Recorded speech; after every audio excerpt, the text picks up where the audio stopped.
और दोस्ती इसलिए, जो अल्लाह से, वाहिगुरु से, राम से प्यार करेगा उसकी औलाद से नफरत कैसे कर सकता है।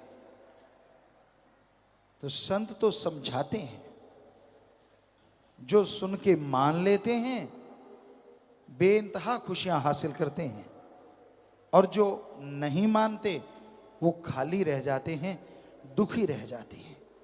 माने की गति कहीं ना जाए, ना माने पीछे पछताए। मान लो पीर फकीर की बात तो ऐसा नजारा मिलता है, ऐसी खुशी मिलती है, ऐसा परमानंद मिलता है जो बाजार में किसी भी मोल खरीदा बेचा नहीं जा सकता। सो वचन मान के जो अमल करते हैं, पीर फकीर की बात मान के जो चला करते हैं, उन्हें जिंदगी में कभी किसी चीज की कमी नहीं रहती। पीर फकीर बताते हैं सुमरन करो, उससे आत्मबल आता है, अंदर का हौसला, बुलंद हौसले हो जाते हैं। और जिनके हौसले बुलंद होते हैं, मुश्किलें उनके सामने ढेरी हो जाती हैं, मुश्किलें उनके सामने कभी रुका नहीं करती। तो संत पीर फकीर दुआ करते हैं, सबके भले के लिए प्रेरणा करते हैं। मालिक का सुमरन करो, मालिक से मालिक को मांगो, ये प्रार्थना करते हैं। तो आप ओम हरि अल्लाह वाहिगुरु का नाम जपा करो।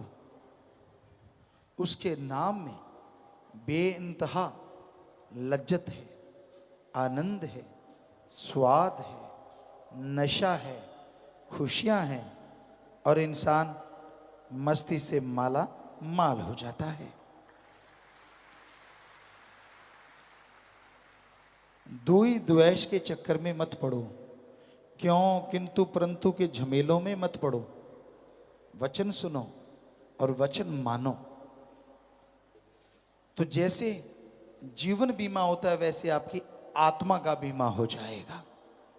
यहां भी चिंता फ्री, टेंशन फ्री रहेगी आत्मा, और आगे भी जन्म मरण के चक्कर में नहीं पड़ेगी, वरना मालिक की गोद में बैठ के बेइंतहा खुशियां हासिल करेगी।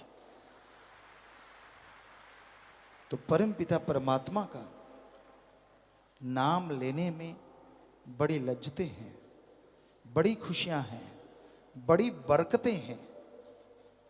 मालिक बिन मांगे झोलियां भर देता है। बिन मांगे मोती मिले और मांगे मिले ना भीख। बिन मांगे, जब सच्ची भावना से आप चली पड़े तो फिर वो जानता है आपको क्या चाहिए, मांगने नहीं देता, अपने आप दे देता है।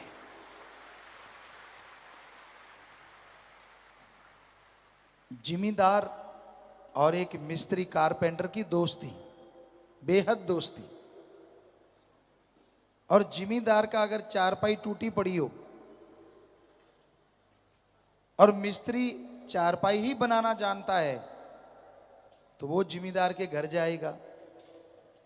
अगली बार जब आएगा तो वो नई चारपाई या उसकी टूटी हुई जो बाही है वो लेके आएगा। अगर कह के करवाया तो कैसी दोस्ती और कैसी मित्रता। यार को नहीं दिखता कि यार की चारपाई टूटी पड़ी है, तो जब यार ही रब बना लिया तो फिर उसको नहीं दिखता आपको क्या चाहिए, मांगा तो फिर क्या स्वाद। पर यार बनाना मुश्किल है। दुनिया में सैकड़ों यार बनाते हो, बदलते रहते हो। एक यार बना लिया, थोड़ा डिफेक्ट है इसमें, थोड़ा नुकसान है, दूसरा चेंज कर लिया। दुनिया में पता नहीं कितने कितने यार लोगों ने बनाए या बना रहे हैं। एक ही यार काफी है अगर कोई सच्चे दिल से बना ले, और वो यार अल्लाह वाहिगुरु सतगुरु मौला राम है। जे बंदा आखे तेरा हाथा घाट नहीं रेंदी बंदे नू, उसका बन जाए, कह दे कि मैं तो तेरा हूं और वास्तव में उसका हो जाए, उस आदमी को अंदर बाहर किसी चीज की कोई कमी नहीं रहा करती। सिर्फ माथा टेकने से, सिर झुकाने से बात नहीं बनती। सिर झुकाना चाहिए, ये सजदा करना चाहिए, ये इज्जत का प्रतीक है। लेकिन इतना करके ही बंद नहीं होना। सामने बादाम, घी, दूध, मेवे, मिठाइयां पड़ी हैं, सिर्फ माथा टेकते रहो, हाथ जोड़ते रहो, क्या ताकत आएगी शरीर में? नहीं आती।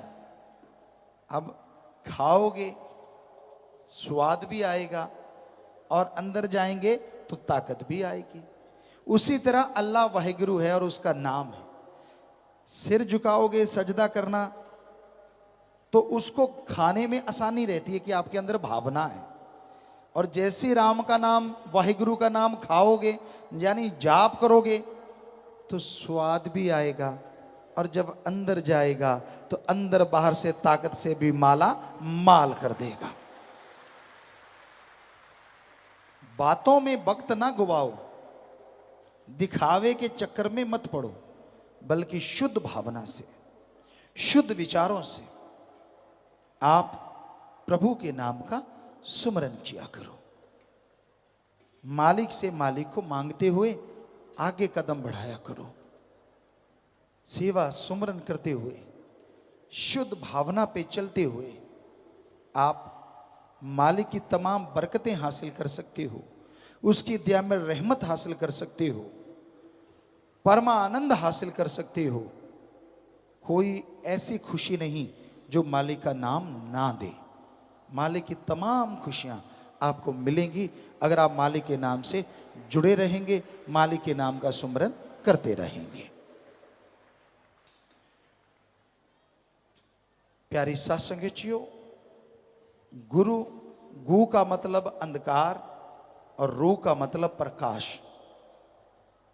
जो अज्ञानता रूपी अंधकार में ज्ञान रूपी दीपक जला दे, वो सच्चा गुरु होता है। और वचन गुरु के होते हैं, किसी और के नहीं होते।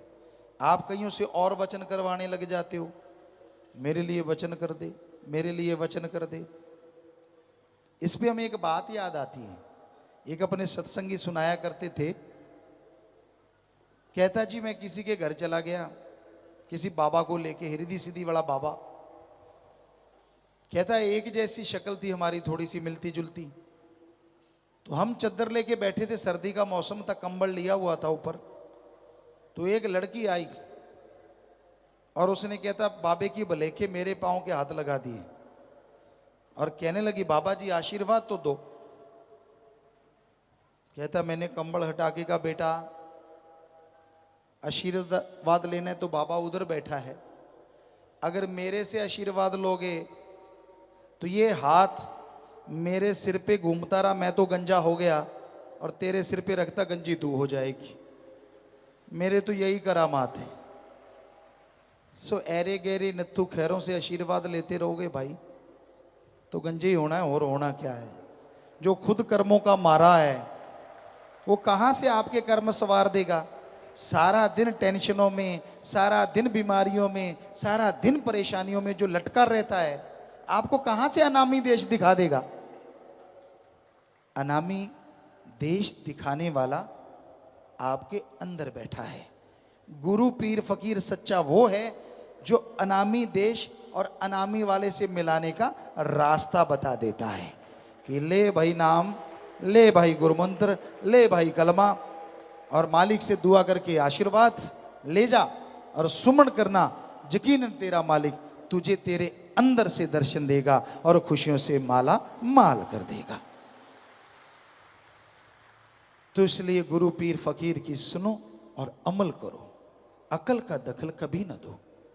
और गुरु सिर्फ गुरु होता है, ये मत सोचो कि उसके आसपास वाला या कोई भी रिश्ते नाते वाला, कोई आस वाला या पास वाला या दूर या दराज वाला, आप सोचो यार इसके भी पांव के हाथ लगाएंगे तो कुछ कर देगा।